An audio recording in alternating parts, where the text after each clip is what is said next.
SaaS Therapy.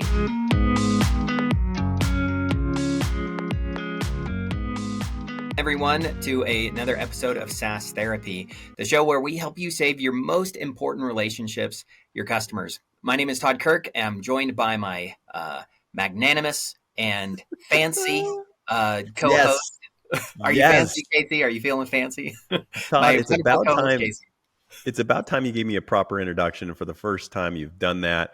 I am so excited for today's episode because we have somebody that's what I would say is real. And you'll introduce Vicki, but I just think that she gives an aspect to her thought process that's result driven. And it's rare to have someone really kind of drop the hammer and say, hey, that's nice you're doing something, but why are you doing it? So I'm so excited for this episode today.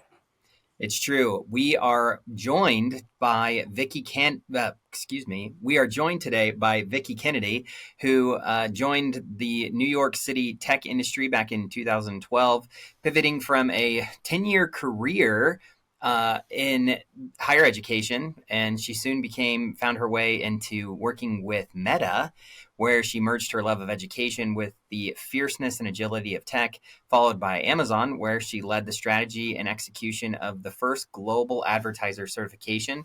She recently founded her own company, Echtus, a startup on a mission to revolutionize the way companies use education to achieve meaningful business results. In other words, someone who has gone through the ringer, worked in many different worlds, and is hopefully going to bring some wonderful knowledge to us today. Vicki, welcome to SaaS Therapy. Thank you so much. It's so fun to be here. I don't think I've been introduced before as real, so I want to thank Casey for that one. That's like, I love that. But yeah, thank you. It's great to be here. So great, Vicki. And I think only someone from New York could do this, could give the real take on customer education, learning development. What does it actually look like? But before we dive into the topic, Vicki, we thought we'd have a little bit of fun, get to know you a little bit better. So we just asked 3 simple questions. It's a this or that game. You don't have to give a detailed explanation, but we do like a little explanation of why you choose what you choose. All right. So the first question is, would you rather have the ability to time travel in the past or in the future? Oh boy. Well, that one, it's so challenging. There's a lot of really awesome things I'd love to see in the past, but I feel like I'd rather go to the future. I feel like I'd rather check to see what the future possibilities are.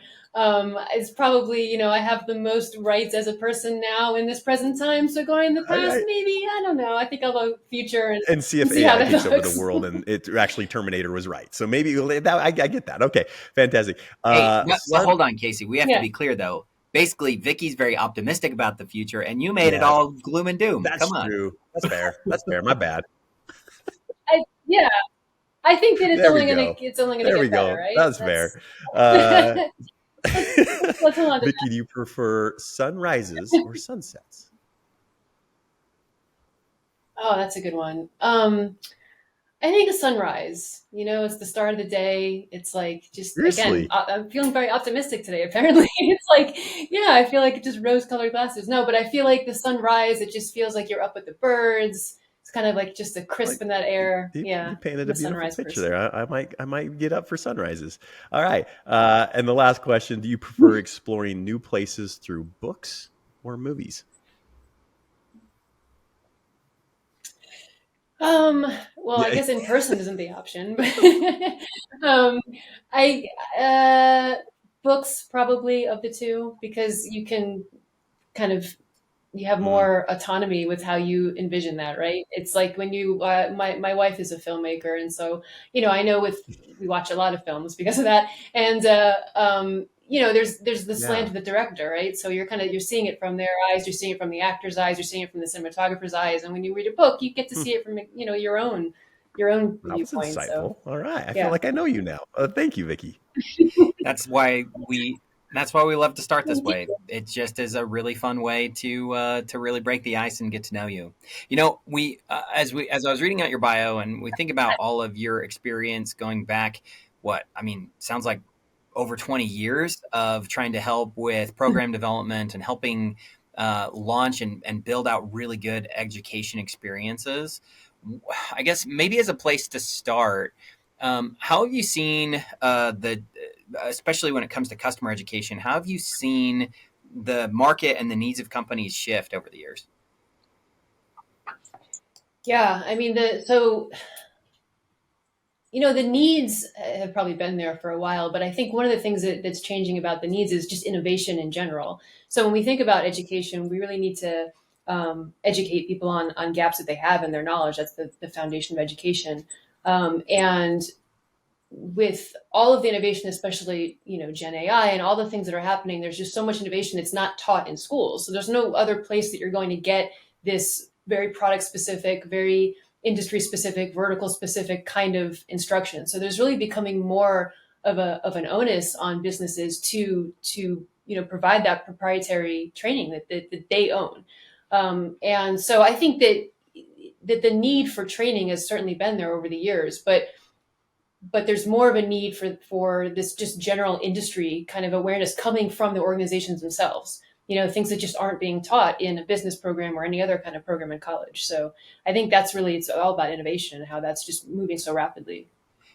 I think one of the things that jumps out to me as you mentioned that, Vicky, is I think about kind of it seemed like the first big innovation if you think about how education has changed was initially everything was, I'm going to learn technology through written materials. So a lot of manuals. Then it was, all right, we're going to move to video-based learning. And we started recording people teaching things and doing live training, but it was really clunky. A lot of times it was like, send someone a CD or a VHS that taught someone how to use software. I'm dating myself a little bit because it's going back to like early 2000s. But then you started with the e-learning revolution, you started having this kind of democratization of learning, but it was all being driven by invested stakeholders in the community, which maybe was easier when technology, you only used maybe a handful of solutions as an enterprise software employee, right? So like having an Excel trainer who teaches you how to use Excel, that was pretty easy.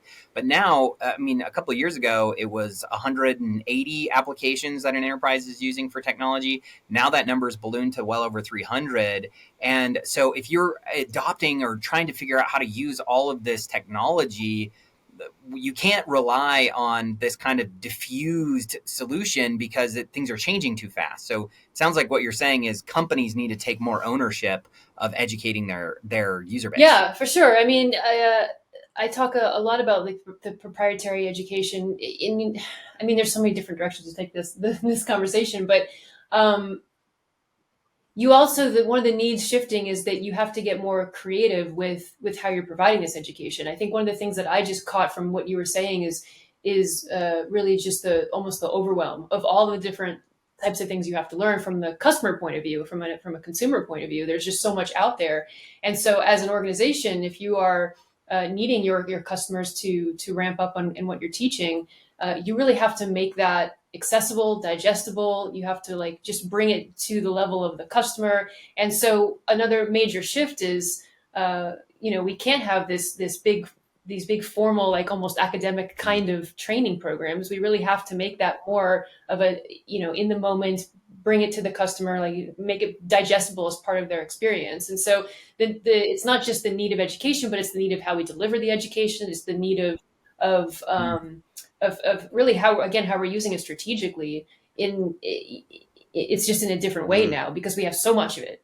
going on, and there's just so much to process from both the business side and the consumer side. I have a tough question for you. I'm just going to say it at the beginning, and you could say I plead the fifth. I don't want to answer this question. That's way okay on this one. We call this SaaS therapy because Todd and I have had the wonderful experience at times, and I'd say the frustrating experiences at times is we work both with the consumers, the direct customers, and then we also work with the SaaS vendors. So we get to hear both sides, and that's why we named it kind of SaaS therapy. It's like partner one's complaining about partner two, and gosh, will this partnership actually work, right? And so that's why we called it SaaS therapy. Come sit on our virtual couch.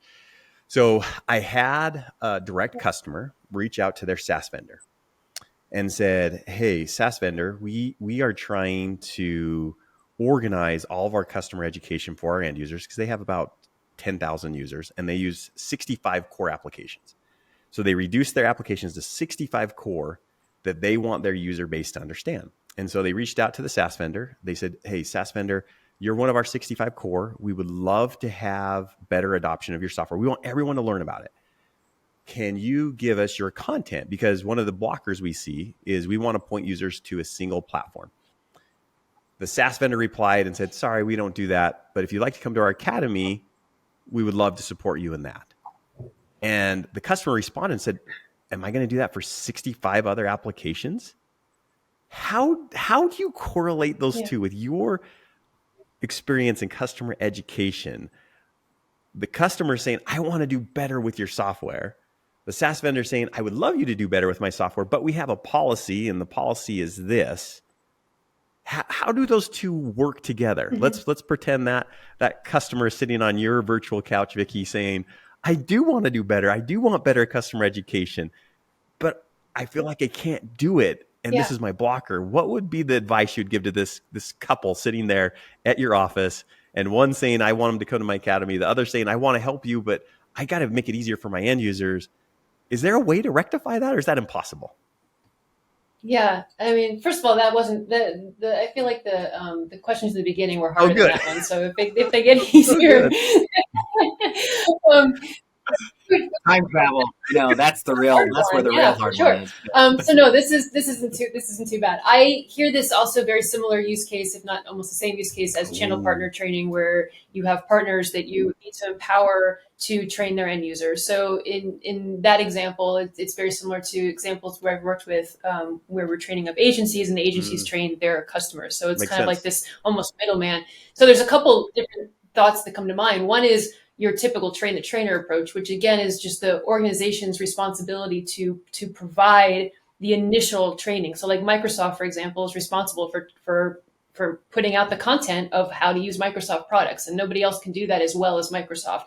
Now, who takes that and builds their own training from it is their responsibility. So that's one approach, is basically like putting out the initial training and then letting partners, agencies, whoever, distill that how they need to. But then, of course, you lose, just to use Microsoft as an example, like they would lose the not just the ownership, but they would lose the ability to really see if that's impactful, if it gets distilled down too much. The other way that could be done is through instances. So like if I'm creating training if I'm the company, I'm creating training. I had been in that situation where I had clients that wanted to take that training and put it on their own LMS.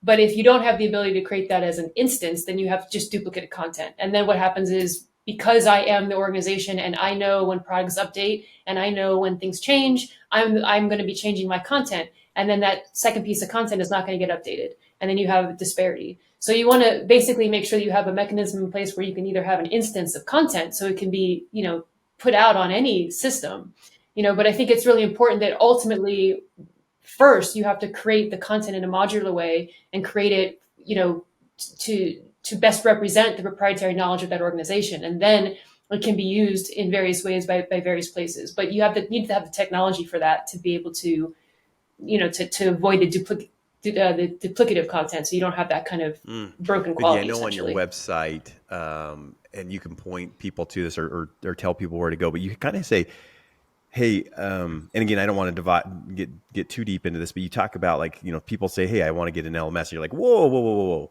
Stop. Don't get to an LMS yet unless you've walked through the strategy, or I think you call it a checklist, right? Of this is what you should go through before you actually choose an LMS. And I think one of the things you said right at the start is what is your strategy for the LMS? Like, what's the end goal of what you're trying to accomplish? Could you elaborate just a little bit more around that, and then maybe point people to your site so they can go get that? I thought it was fantastic, that checklist.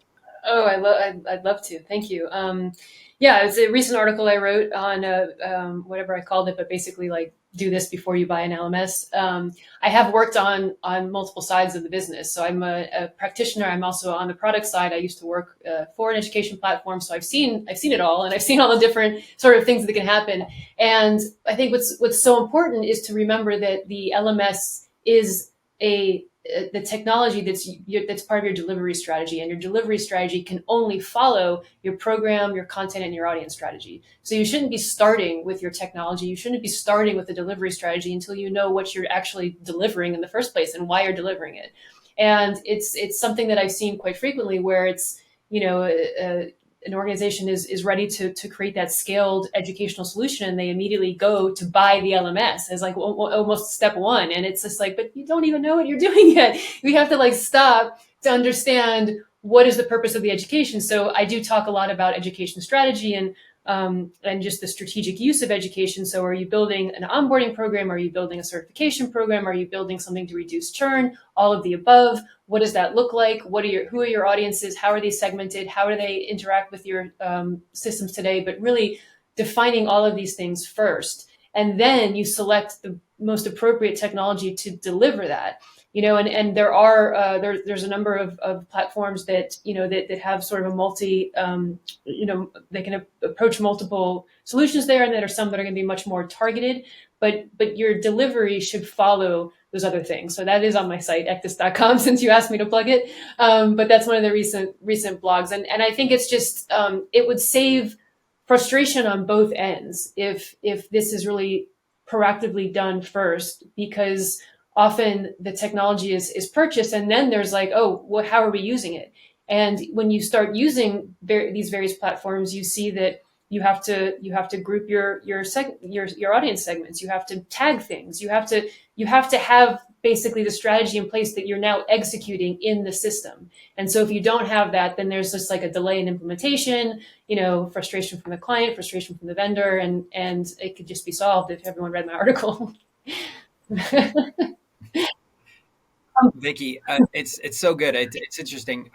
I was working with a SaaS vendor just the other day, where one of the things that caught my attention is I was looking at how they did things, and you mentioned the use case of I'm trying to onboard and get people moving, and they were showing me all the work that they had done, and they had built out this knowledge base, and they had kind of, and you mentioned something at the start that I thought was really good, which is that part of the fear of distributing content is the fact that you dilute its impact and its value the more you distribute it. But in this case, they tried to consolidate all their training so much that they lost the thread of who they were talking to. So you'd watch, instead of watching like a 1-minute video on how to do something in their software, you'd watch a 6-minute video where 30 seconds of it was talking to an admin, another one was talking to an end user, another one was talking to a manager, and all of a sudden you're diluting your message in your desire to make everything more streamlined because you're afraid you can't manage it all. And so one of the things that I'd be curious to get your take on is this whole, your thought process here of like, start with your program, your audience, and your strategy before you start thinking through your delivery. I guess, what would you say to someone who are on the extremes of the spectrum, right? One is, I got to keep everything as tight and as narrow as possible, and I now dilute the power of my message by trying to speak to everybody at once, versus I need to be really, really broad, but be really, really targeted. But now it's really hard to manage. Yeah, I mean, so I think the best way that I can answer that is to just kind of talk through my approach and talk through specifically what I did when I was at Amazon, because Amazon was a great example of having a lot of different segments, and we were training on multiple advertising products. I was in the advertising business unit, and originally the scope was one segment, and we were just kind of hired to build a certification for one segment. And I wanted to take a step back because there was an overlap with multiple segments, and I didn't want to be redundant. If you start going down a road where you're just got the blinders on, you're looking at one very targeted, very specific use case, then that might work initially, but then in 6 months or 3 months, when you're now expanding, or you have another team building another thing, that's when you immediately start getting redundancy, inefficiency. You have like multiple pieces of content training the same things. So if you start with that wider lens and think about the different segments, the different things you're training on, and then you kind of work into building towards that bigger picture, it helps you. So if I take it back to something specific, we want to build a modular curriculum. So if I'm looking at, let's say, 3 segments, let's say I have employees, partners, and customers, just keep it easy. And I'm trying to train, my original scope is to train one customer segment. There's going to be the foundational content that is applicable to all those segments. It doesn't matter, like just basic, 101 of the product or whatever it is, industry, that's going to be applicable to all those segments. But then as I get more advanced, then the use cases start to get more niche. And now I'm like, maybe in level 3, level 4, now I'm just talking to a customer. So it doesn't mean that every piece of content you create, you're creating for all audiences, but you want to get a sense for the content that is applicable to all audiences, build that, and then build in a very modular way where level 2 is maybe covering 2 audiences, and that's kind of the same. Then level 3 maybe is covering 1 audience, and then you have another course that's sort of covering a different audience. But you have to build the curriculum in a way where you're sort of seeing all this, but you can still target it as you get more advanced. I know that's kind of hard through a verbal podcast to explain, but I actually have some resources on that. But that's the thing. It's like basically finding that happy medium of, you don't want to just talk to one use case, one person, because it's just going to shoot you in the foot later on.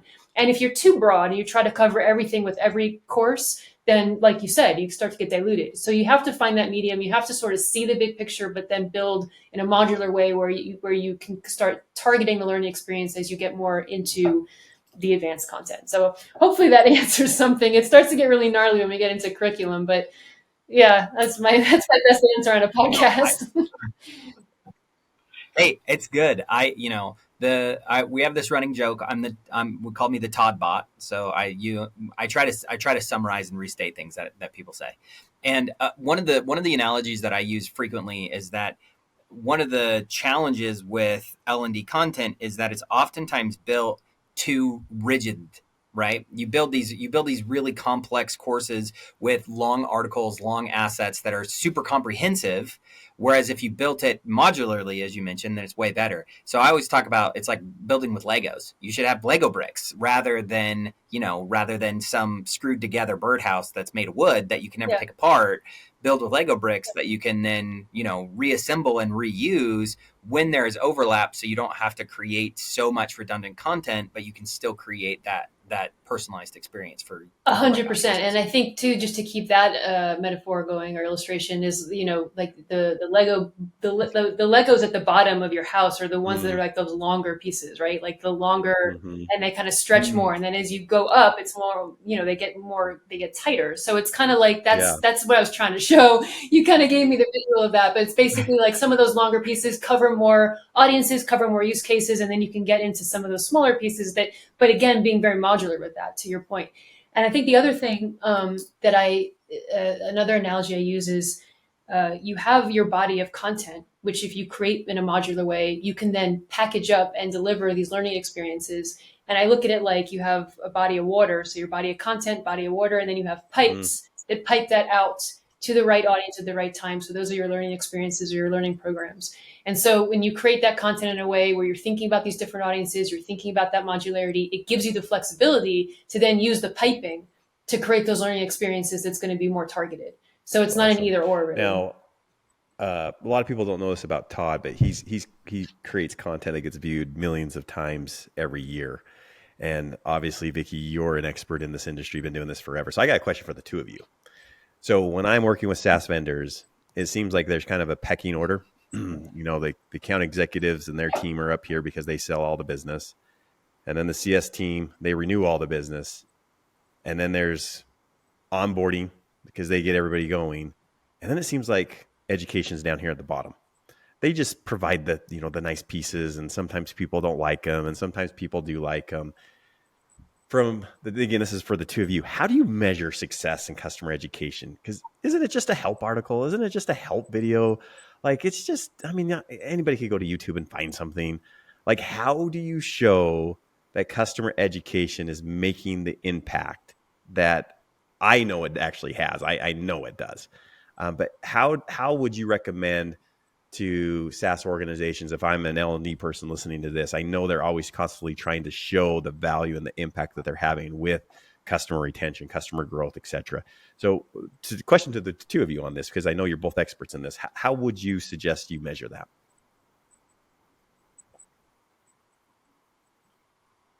Vicki, I'm going to defer to you, and then I'll add color afterwards. So much, are you sure? Well, you're the guest. People get to hear from me every week. Yeah, so it's a great question. It's really what I've kind of ended up somehow specializing in. Because so if you look at the approach of trying to correlate education after the fact. So in the example you just gave, you have all these teams doing things and you have a team building education. You could try to look at the impact of it by by kind of working backwards and seeing if there's a correlation between the education consumed and other business metrics, which is what a lot of companies do. It's kind of like this working backwards. Let's try to find a connection here. What is more productive and purposeful is starting more proactively with building the education for a purpose. So kind of going back to, the programs and the goals. If you have a customer education program, the first question is, why does it exist? Is it to reduce churn? Is there a churn problem? Is it to onboard, to get them to the aha moment faster? Is it to help them get unblocked, more of a support thing? Or is it all the above? So when you really understand why you built an education program, and it's not just there because we wanted to create some content and we wanted to make it available, but you should have the purposeful educational targeted programs for that. Then you can actually measure the results of the program that you build, right? It's like any business program you build to actually drive a business metric. And so it's actually a pretty common miss that we see in a lot of education programs, customer education, is that it's being built without that purposeful view. It's being built more like, let's get the content out there, but without thinking, why are we creating this content? Is there a retention problem that can be solved with education? And there may be a retention problem, and maybe it has something to do with education. Maybe there's a product problem or a pricing problem, but oftentimes, especially more complicated products, it's something that could be solved with proactive education. And so if we're building it and we're building that learning experience and the piping that I just talked about to solve for that problem, then we measure that actually was solved. And that's much more clear than just trying to retroactively, draw some correlation between content. That's awesome, and Vicki, something else happening. Just another plug that's on our checklist. Go check it out. It's on there. Todd, what would you say? Yeah. Well, I'd say an amen to all of that. Very much strongly agree with you, Vicki, there. I think one of the big misses with most corporate education strategies is push out the content, and without a real strategy of what you're trying to accomplish. And I think it hits a bunch of different areas where it can matter. One is around retention. One is about activating and time to value. One could be just about prediction of likelihood of renewal in the future. So you have more visibility and you can be more proactive to see what you're going to do there. So there's a lot of good there. But one of the things that I find fascinating is to instead of, because I agree with all those answers, but one of the things that I think is interesting is I always have to ask myself, why do the sellers and the CSMs and the implementation managers and even the customers to some extent spend so much time focusing on, do you have content on X versus am I accomplishing the right goal that I want to accomplish? And I've always wondered, why is it that they struggle so much there? And I think there's if you try to put yourselves in the shoes of a seller or a CSM, a lot of times the quality of the learning or the quantity of the learning gives them that little bit of edge or swagger or confidence that their customer can succeed. So oftentimes I think that's why people start in that space of, oh, I have to have lots of content. I have to push stuff out quickly because that's how I build confidence in my customer base and in my selling teams that we're going to be able to win. So I think that's the case. But the real question is, how can we build confidence without just throwing a bunch of content out there to be like, see how well we support you? We have so much. And then nobody ever looks at it because it didn't actually try to drive the goal that you were trying to actually achieve.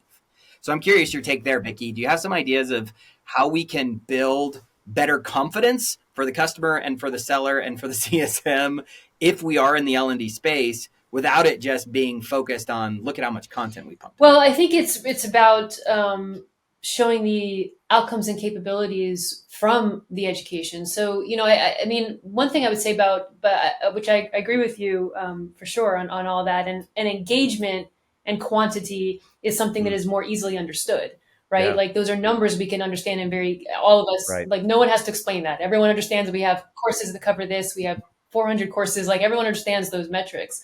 But speaking in more educational kind of, vernacular, when we talk about outcomes, when we talk about competencies achieved, that's where you start to lose people because they don't really know what that actually means. So translating that into the language of the end learner, the end consumer, whoever it is, that's what would shift. So, everyone has goals that they're trying to achieve. And to your point, like maybe they want confidence just to know that, oh, we have content that covers this topic. But if we're talking more about what are you trying to do? Oh, you need to, whatever the capability is, you need to get your team to reach this level of, achievement and whatever it is. Here's how you do that. We have this learning experience. It's crafted for that. And here's the results. If you can start showing those results, that's why we get back to measurement, because what builds confidence is data, right? So if we can show that like 80% of our clients have gone through this learning experience and here's the results that they've gotten from that, like that builds confidence more than just we have courses that cover that. But I think it really is about making it digestible, making it understandable, and talking in language that is understood at a bigger level than, and we can move away from engagement if we can start talking about outcomes and the results you can achieve. Real, from Todd. it. Like I said, she was going to be real with everyone. What are the real business outcomes? Because it is fascinating how many people get stuck on how many people viewed content, how many people went into our academy, and it's like, okay, and like, what did that actually produce? Like, how could you correlate that? And again, I think I see that a lot. Vicki, with you consulting so many people, I like to ask my magic wand question. If you could, and guaranteed 100% success, there is no chance of failure. If you could get one or two ideas out of the brains of people in L&D, like just things they're stuck in, that you're just like, oh my gosh, I got to answer this question again. Like, come on, people, get this concept. What are one or two common beliefs that people in L&D have that you're just like, no, we've moved past that now? Well, the first thing that comes to mind, and this is a kind of a common almost objection. It's not really a full on objection, but it's whenever I do talk about like you have to have your strategy first, that analysis phase is where a lot of people get stuck in thinking that means we're going slow and we're months away and no, I have to build something now. So similar to the conversation we just had about jumping into an LMS, like you don't have to build tomorrow or today to do the right thing. And so it's the number one thing is like people jumping into tactics before that strategy piece, and really understanding that laying that foundation does not take 6 months. It doesn't take a year. It could be done in even just take a week to like level set and write it down. And that would probably be the number one thing is like, I actually just had someone I was speaking to, and when I went through my process, which is I always start with my clients with a general benchmarking. And I talk about the assessment process, and there was a little fear there of like, oh, I think we have to move faster than that. And I'm like, well, it only takes 1 or 2 weeks. Like we just have to do this because it's so important. We don't want to move in the wrong direction. So that would be number one is like, if you start building without knowing what you're building, you're going to inevitably end up in a place where you are trying to, again, kind of retroactively connect some dots, or you end up with redundancies. You don't have the right strategy. So if you just take those few minutes in the beginning, a little longer than a few minutes, but if you just take a little bit of time in the beginning, it's going to set you up for long-term success. So that's the number one thing that comes to mind. And if you're not giving away too much, what would be some things you're asking people to benchmark? Is it what does that look like? And again, I know, reach out to Vicki, get a consultation going, but if you could just give us a little bit of an insight of what are some of the benchmarking things that you're asking these people to go look at. Yeah, it's it's not a secret. It's on my website. I have broken it down to 6 dimensions of education strategy, basically. So we're looking at the program strategy. Do we know why we're building? Number one question, what are we trying to do? So that's number one. We look at the content strategy. Is there clarity on the content leveling, the taxonomy, just basic structure of the content, the formats. We look at audience strategy. Do you have your audience segmented? Do you have personas? Do we have those needs understood? We look at delivery strategy. So that's where your technology comes into play, but also just different modalities, whether you're using push and pull and asynchronous and synchronous. We look at measurement strategy. So do we have the right leading and lagging metrics connected to tell that ROI story?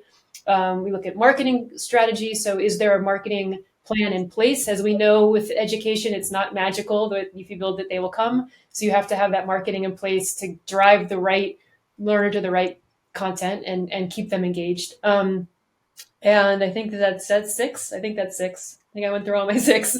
But yeah, so that's on my website. But that's basically what I start off with, which is just high level. Like, do we have that foundation in place? And it's not a long exercise. I mean, it depends on how gnarly the I have some clients that have a lot of stuff going on, but for many, especially SaaS, smaller SaaS companies, it's not going to be a long exercise to really get understanding of those 6 areas in order to take action and to start really prioritizing what someone needs to do to take that to the next level.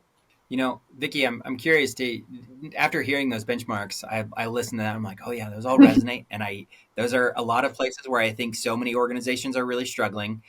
Um, where would you say, if you were to put yourself in the shoes of your customers, where would you say is the most common place people are really below the threshold? As in, when you come in, where is their biggest gap in figuring out their plan, their strategy? Well, marketing is by far one of the ones that not many people think of. It's also probably the one that is the most in the nice to have category, where you could still have somewhat like the other ones in place. So it's not what I would say. They're all important, but marketing is definitely one. But most, like, strangely enough, it's the program and measurement are the two that are constantly like kind of falling below the mark there, because customer education is still in its sort of nascent form. I mean, it's been around for years now. I know that there's others that can cite the history better than I can, as far as like it used to be called customer training, and then in 2018 it changed. Like, I don't know the exact chronology of all the terms changing, but it's definitely still a newer discipline and still changing so much. And we still see so much of that reactive kind of approach to education, and what I refer to as the library style, where it's, just putting all the content out there and hoping that the right people come and grab the right books to learn. And so there's a lot of that. And the program piece, we're really just getting clear on what those programs are that you're trying to drive, and the measurement piece. Those are two of the ones that are really lacking kind of consistently, across a lot of different types of organizations. Yeah, that makes sense. I think that's one of the things that I see oftentimes is that people who move into customer education roles are oftentimes coming from legacy instructional design Yeah. methodologies and thinking. And that is a very reactive approach, and create a whole bunch of stuff, put it out there and hope people Right. figure it out. And it's also interesting to point out, it's interesting that you said marketing. And I think I see that too, in the sense that so many people who come into this, they were trained to know how to put together courseware or videos or write help guides or whatever that might be, create an assessment or a test. Like, that's what their education was. And usually when you're being brought into a SaaS company, well, there's already a marketing team and there's already a comms team, and they know how to do that. And so there's this gap in knowledge because there's this perception that another team owns it. And I think that has to Yeah. go away. But I'm not sure I've quite cracked the nut on how do you help customer education, product marketing, and the CS teams and all these different groups that kind of have a little bit of the core competency to pull this off, but it all is kind of distributed across different teams. What's the best strategy or the best way to try to pull people together? That might be a hard question. I'm not sure I know the answer to it. But I'd love your Yeah. thoughts. So there's two kind of approaches to that. The one that I've marketed the most on my soapbox is, if possible, to actually have somebody that's an education program manager. And that is a unique role that doesn't exist everywhere. Some people have that title, but actually having somebody that's an education program manager has the skill set to pull those pieces that you just said, right? So I've been in that role before, and I've been in product roles before. And if you think, for example, like a product manager is not a marketer, but they know how to work with the marketing team to market their product. Same thing with a program manager. They don't need to be a marketer, but they need to know how to work with the marketing team to market their education. They don't need to be the instructional designer, but they need to know enough about education to work with that instructional designer. They don't need to be the data analyst, but they need to know what metrics they're measuring to work with the data analyst team. So if you have somebody that could play that role, that can have this skill set of a traditional like kind of program manager, that, I've seen that work the best. To think about this in a sort of holistic way. Now, the second avenue is maybe that doesn't exist. Maybe we already have everyone on the team and that just doesn't exist. And so in those cases, really, the other approach is a circular organizational strategy, where you really just have like these working groups that are connected around the same business goals. So so much of this comes down to siloed working, which I'm Right. sure you've seen so much of, like this a problem with siloed working. But if there is a unified goal, for example, to build a purposeful education program, then people on the marketing team support that, people on the product side support that, the data team supports that. But it's really about it's a business strategy approach. So that's also why I really do talk a lot to like leadership about business strategy, because education should not just be this kind of little tiny thing that's just Right. being used somewhere in one team. It's something that should be embedded throughout Mhm. the business strategy and should be part of that business strategy, and that would unify teams together to work towards it. But the only people that can make that change are the people that are, at the business level and doing that kind of work. So hopefully they're listening to this podcast, because Vicki, I'd love to see you've more of given me that. a aha. I think this year, um, customer success leadership has seen that they built their customer success team so much on relationship. Like, you're the relationship person. Have a great relationship with the customer, but don't try to sell them on anything. Don't you just be the relationship, be the trusted advisor.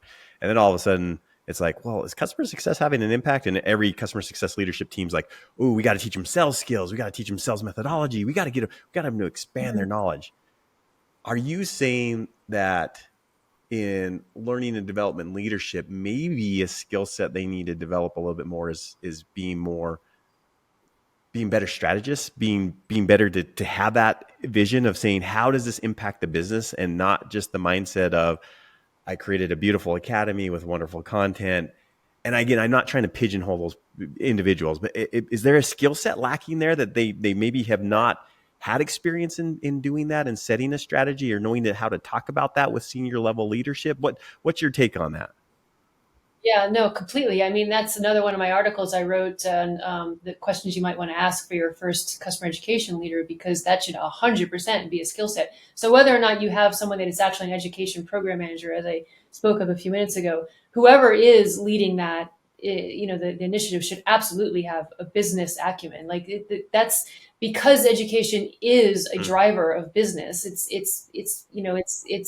something that needs to be thought of in terms of what is it driving? Like, how is it supporting the business strategy? So you need to understand what the business strategy is from an organizational point of view, what you're supporting with that education. But absolutely, I mean, that skill set is extraordinarily important, I think. And I do think that is one of the challenges that we face in this discipline, because you have people that are coming from different backgrounds, that maybe don't have the business, or you have the other problem where you have somebody that's a business person without the education piece, so doesn't really know how to actually connect education into the Mm. business. So it's really like, it's a little bit of a, not a unicorn per se, but it's not a super common skill Yeah. set to have the strategic piece, the business acumen with the education piece. But that's the piece that needs to happen more. And I mean, you're referencing L&D, which in my mind, it just kind of, I think of that more Yeah. as Yeah. HR, like soft skills, talent. But in general, both the customer education space, which is your product education and training, and your L&D space on the HR side, Right. both really need to have the same. They're both being used strategically. One is about strategically, like, addressing talent management, and one is strategically addressing like the rest of the business. And so in both cases, just really tying that into the Wow. business strategy is key. Man, good stuff. Vicki, I think that's it's so good, and it makes the point as to why I think so many organizations Yep. struggle ultimately to make Yep. education a strategic arm of the business. And it's the fact that you need someone who can help raise that call to the rest of the organization to realize that this should be a company objective. Customer education is not just this little siloed thing that is like, oh, we like that's what you do, so we check the box. It should be a critical element of how you actually succeed and get the results that you want for your customers, getting the adoption and the retention that you ultimately Awesome. hope to see. So this has been fantastic, Vicki. Thank you so much for coming on today. We always ask our guests one final question as we start to wrap up the conversation today, and that is: this is SaaS therapy, and every good therapy session you leave with homework. So if you could give our listeners one piece of homework that they should do as an action item out of this conversation today, what would that be? Oh, I guess to to do a quick analysis internally at your organization and see, is your education today driving that kind of strategy? And does it have the ability to? Is it set up to do that?